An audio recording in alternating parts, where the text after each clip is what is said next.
Israeli फौजियों ने शाम पर बड़ा हमला कर दिया। शामी फौजी हेडक्वार्टर्स और कई एयर बेसिस पर बमबारी की गई, जिसमें लड़ाका तैयारे और हेलीकॉप्टर तबाह हो गए। इसराइली फौज ने दमिश्क में मिसाइल दिफाई निज़ाम, ज़मीन से ज़मीन पर मार करने वाले मिसाइल और मिसाइलों की तैयारी के मकामात को भी निशाना बनाया। इसराइल ने मजमूई तौर पर 250 अहदाफ को निशाना बनाया, जिसके नतीजे में कई मकामात पर आग लग गई। इसराइली फौजियों ने शाम पर बड़ा हमला कर दिया। शामी फौजी हेडक्वार्टर्स और कई एयर बेसिस पर बमबारी की गई, जिसमें लड़ाका तैयारे और हेलीकॉप्टर तबाह हो गए। इसराइली फौज ने दमिश्क में मिसाइल दिफाई निज़ाम, ज़मीन से ज़मीन पर मार करने वाले मिसाइल और मिसाइलों की तैयारी के मकामात को भी निशाना बनाया। इसराइल ने मजमूई तौर पर 250 अहदाफ को निशाना बनाया, जिसके नतीजे में कई मकामात पर आग लग गई।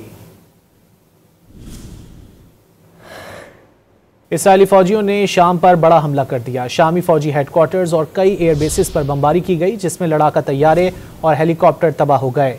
इसराइली फौज ने दमिश्क में मिसाइल दिफाई निज़ाम, ज़मीन से ज़मीन पर मार करने वाले मिसाइल और मिसाइलों की तैयारी के मकामात को भी निशाना बनाया। इसराइल ने मजमूई तौर पर 250 अहदाफ को निशाना बनाया, जिसके नतीजे में कई मकामात पर आग लग गई।